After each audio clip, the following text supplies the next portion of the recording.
Umugani w'abakobwa 10.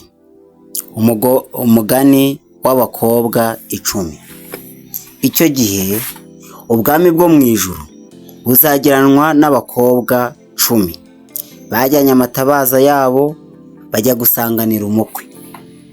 Ariko muri abo 10, 5 bari abapfu, abandi 5 bari abanyabwenge. Abapfu bajyanye amatabaza yabo. Abapfu bajyanye amatabaza yabo, ntibajyana n'amavuta. Ariko abanyabwenge bo bajyana amavuta mu mperezo zabo hamwe n'amatabaza yabo. Umukwe atinze bose barahunikira, barasinzira. Ariko nijoro mu gicuku habaho urusaku ngo umukwe araje. Nimusohoke mumusanganire. Maze ba bakobwa bose barahaguruka baboneza amatabaza yabo. Abapfu babwira abanyabwenge bati, nimuduhe ku mavuta yanyu kuko amatabaza yacu azima. Ariko abanyabwenge barabahakanira bati, oya, ntiyadukwira twese, ahubwo nimujye mu bahanjuzi muyigurire. Bagiye kugura umukwe araza, abari biteguye binjana nawe mu bukwe. Urugi rurakingwa. Hanyuma b'abakobwa bandi nabo baraza, bahamagara bati, nyakubahwa dukingurire. Nawe arabasubiza ati, ndababwira ukuri yuko ntabazi. Nuko mube maso, kuko mutazi umunsi cyangwa igihe. Aya magambo rero ngo batangira amagambo avuga ngo icyo gihe ubwami bwo mu ijuru. Mu gihe cy'imperuka ubwami bwo mu ijuru bugereranywa n'abakobwa 10 bajyanye amatabaza yabo. Ni ukuvuga ngo muri iki gihe turimo twiteguye Yesu Kristo, turimo imigabane 2. Hari abakobwa 10 cyangwa tugereranywa n'abakobwa 5 b'abapfu, abandi b'abanyabwenge. Reka turebe rero. Abakobwa 10 bajyanye amatabaza yabo, yaba abanyabwenge yaba abapfu, bose bari bafite iki? Amatabaza yabo. Ni ukuvuga ngo bari bafite amatara, bajya gusanganira umukwe. Munyumve neza, bose bari bafite amatara. Amatabaza muri make yarakaga. Bose byagaragaraga ko ari abakiranutsi. Bibiliya mu murongo wa 2 iravuga ngo, ariko muri abo 10, muri abo ngabo 10, 5 bari abapfu. Kubaha Uwiteka nibwo bwenge, niko birivuga. Abandi 5 bari abanyabwenge. Abapfu, abandi 5 ari abanyabwenge.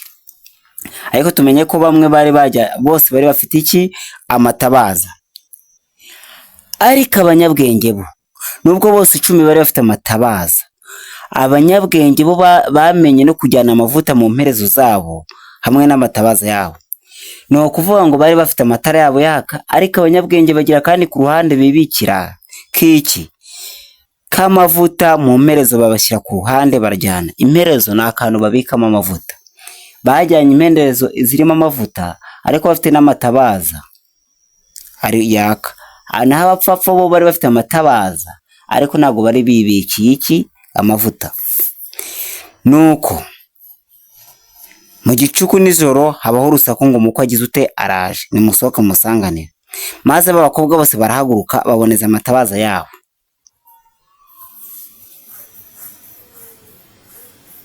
Ariko amagambo nsimbutse.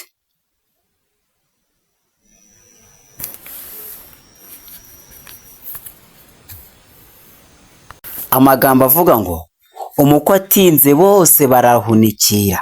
Ku murongo 5, umukwe atinze bose barahunikira, barasinzira. Yaba abanyabwenge yaba n'abapfu, bose barasinziriye. No muri iki gihe twese turasinziriye. Muri iki gihe insengero zimwe na zimwe zigiye zifunze cyangwa n'izifunguye, bamwe barasinziriye, twese turasinziriye. Ariko hari abasinziranye iki? Amavuta mu mperezo zabo.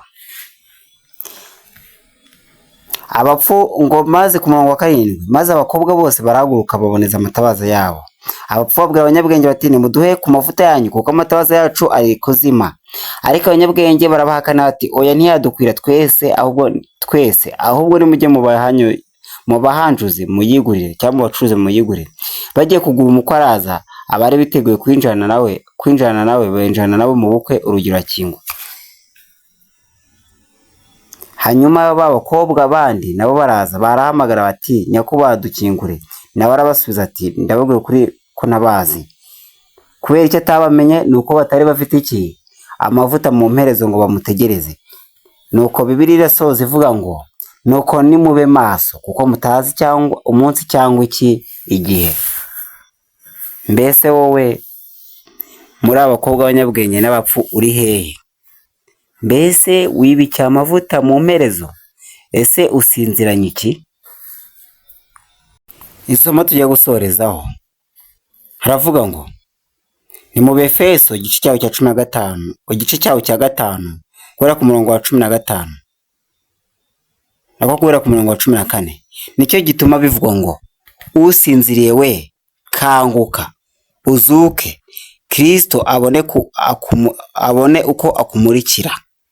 Wowe usinziriye gira ute? Kanguka uzuke, Kristo abone uko akumurikira. Nuko mwirinde cyane uko mugenda, mutagenda nk'abatagira ubwenge, ahubwo mugende nk'abanyabwenge, mucunguze uburyo umwete kuko iminsi ari mibi. Nuko ntimukaba abapfu, ahubwo mumenye icyo umwami wacu agira ute ashaka. Nuko rero ntitwaba abapfu, ahubwo tumenye icyo Uwiteka Imana yacu igira ute ishaka.